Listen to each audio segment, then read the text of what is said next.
Today, we will get into a city so wild, corrupt, and wicked that it inspired the infamous saying to get out of Dodge. But first, this is Origin Alchemy, a channel where we talk about all sorts of sayings and words built into the lore of everyday speaking. If you enjoy the content, please join our community by giving suggestions, liking, and subscribing. Now that's out of the way, let's get into Dodge before we get out of it. To get to the origin of the phrase get out of Dodge, we have to zoom into a seemingly inconspicuous little town located in what is now the southwest of Kansas. The importance of this location lies in its sitting on the 100th meridian. This is an imaginary line dividing the humid timberlands of the east from the dry plains of the west. Dodge City sat on the very edge of that precipice into the unknown. After the Louisiana Purchase in 1803, Americans made the trek out west in droves with hopes of fortune. Although all paths out west were filled with danger, they truly became treacherous once the 100th meridian was passed. The dense trees, temperate climate, and vast food sources were gone. What replaced it was a dry expanse of land with little vegetation. The summers were unbearably hot, and the winters were brutally cold. Wind swept across the land, constantly stirring up dust. As if this wasn't bad enough, roaming bands of Plains Indians such as the Cheyenne, Arapaho, and Comanche provided constant opposition. With such a hostile environment to traverse, one could imagine it would require a very rough kind of person to survive it. Thus, on the edge of an ocean of peril, a community formed to withstand any opposition. The first crucial step in the founding of Dodge City was the establishment of Fort Dodge in 1859. It was established to quell raiding parties of Indians in the area and was in full operation by 1865. The location of Fort Dodge was key as it laid along the Santa Fe Trail, which was a trail for cattle drivers and cowboys moving herds from Texas. With the steady flow of people up and down the trail, a visionary rancher named Henry Sittler saw the potential of a town at the intersection of the 100th Meridian and the Santa Fe Trail. He built a 3-room sod house in 1871 that would be the first structure in what would officially become Dodge City 1 year later. Buffalo hunters, herders, and traders were frequent visitors of his house. A year later, in 1872, the Atchison, Topeka, and Santa Fe Railway laid tracks, assuring the future growth of Dodge City. In 1872, G.M. Hoover established the first business, a whiskey bar, which was unsurprising to say the least. It was such a hit that he later opened a liquor store. Throughout town, a grocery store, general merchandise store, dance hall, restaurant, barber shop, blacksmith shop, even a saloon opened. Now, how could one town hold such wealth and industry? The average hunter bringing in meat and hides into Dodge City was said to make $100 a day. Accounting for inflation, that equals around $2,700 in today's money. It is necessary to state that with this ability to gain such quick cash, the buffalo herds were decimated and brought to the brink of extinction by 1878. With this boom, there was little order, and in the time up to June of 1873, Dodge City had no sheriff nor local government, and the military base did not exercise control of the city. So these cowboys, fur traders, and cowherders had their first stop in civilization in a lawless Dodge City. After a successful drive of longhorns, or securing hides, or just plain surviving, they were ready to gamble, drink, and get into any sort of trouble they could find. Saloons served delicacies like Russian caviar, and poker tables had buy-ins at $1,000. But a wild group of men strapped with cash was always going to be a recipe for disaster. These men constantly fought, and shootouts were a common occurrence. During the year's period of no official law, 18 people were documented to have been unalived, with that number going as high as 30 based on different sources. This in a town of 500 is unheard of. Conservatively, that puts its homicide rate at 3,600 per 100,000. To put this into perspective, the highest homicide rate in the world today sits at 53 per 100,000 people. And in a place without local government or law enforcement, it is hard to imagine how many unalives were actually reported. So many people were unalived that Boot Hill Cemetery was open to manage these bodies.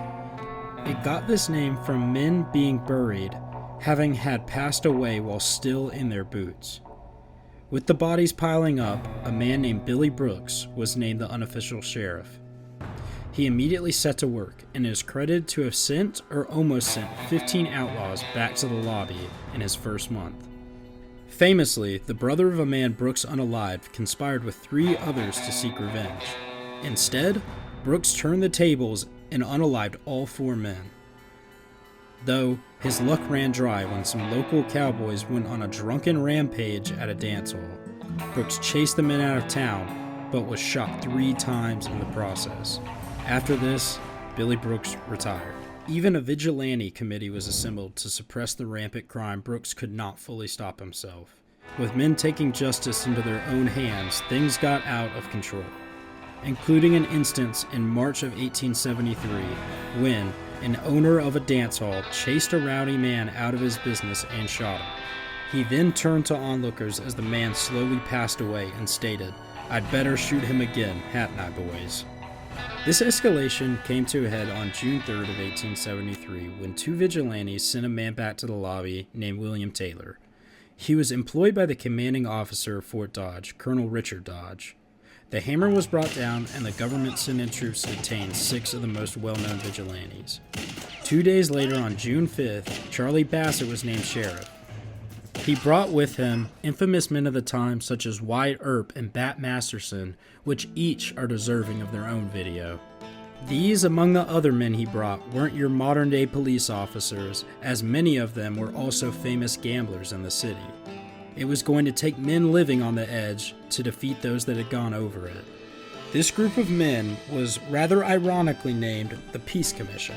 They first enacted an ordinance that guns could not be carried north of the deadline, which was the train tracks. This meant effectively that the south side or Front Street was still without law as long as it didn't trickle into the north side or Main Street of town. Through their slow curb on the lack of lawlessness, the town grew to 1,200 people by 1877 and saw many new businesses. Law and order finally began to take hold after 6 years of the Peace Commission. However, Dodge City was not going to go down without a fight. In March 1879, the Loving-Richardson shootout took place. It cemented the town's infamous legacy. Both men involved were powerful and well known in the city. Just to prove how bad the documentation was during this time, the famous Richardson of the Levi Richardson shootout did not even have the last name Richardson. His real last name was Richardson.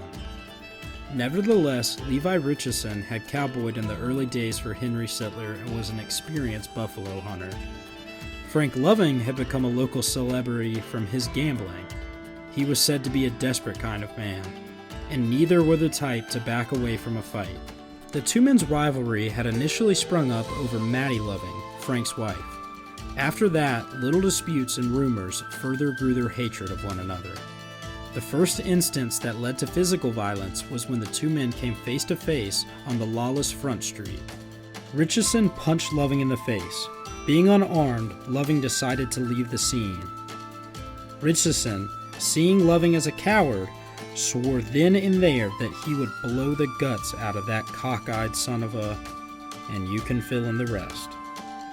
A month later, Richardson could no longer wait to end the dispute.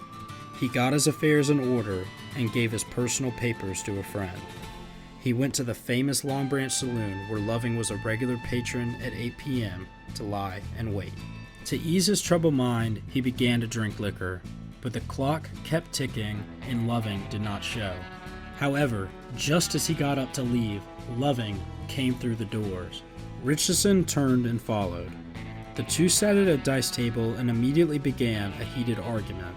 The exchange boiled to the point that Loving got up and shouted, "If you have anything to say to me, why don't you come and say it to my face like a gentleman and not to my back, you blank son of a blank."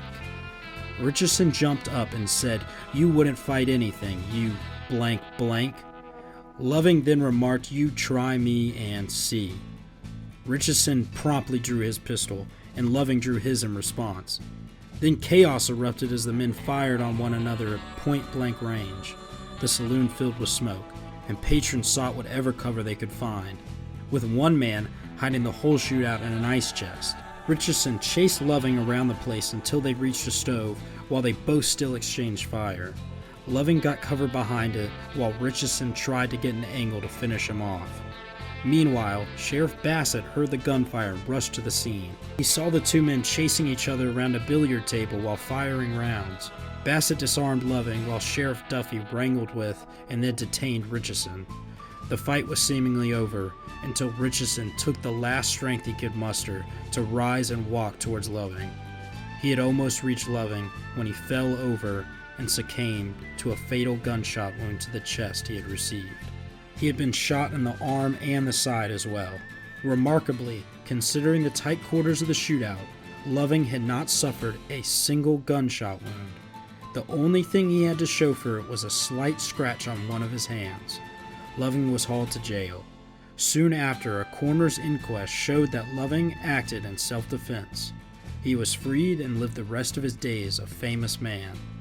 So ended the most well-known shootout in the history of Dodge City. It took a perfect swarm of variables to come together to make the now infamous Dodge City. Rugged individuals hunted buffalo in the Great Plains and then traded their meat and fur for a handsome profit. Their first stop to do this was Dodge City, where the Santa Fe rail had been freshly laid. It made transportation back east of the valuable but perishable goods possible. Naturally, a town developed, and many businesses opened to provide avenues of consumerism to the townspeople that were flush with cash. With such a quick growth of the city and its unique demographic, trouble was bound to arise. The best performing businesses were liquor stores like GM Hoover's and saloons like the Long Branch. Without law enforcement, these gambling and drinking men's disputes were settled in blood. Thieving desperados, roaming vigilante groups, and questionable men of law and order furthered the bloodshed. With such a brutal history, it is no wonder why we still talk about getting out of Dodge. That's all from us here at Origin Alchemy today. If you enjoyed the video, let us know by liking, subscribing, and commenting. If you didn't, tell us in the comments what we can do to improve on. If you have stayed all the way to the end, we really appreciate it. Until next time, stay curious, seek knowledge, and come to your own conclusions.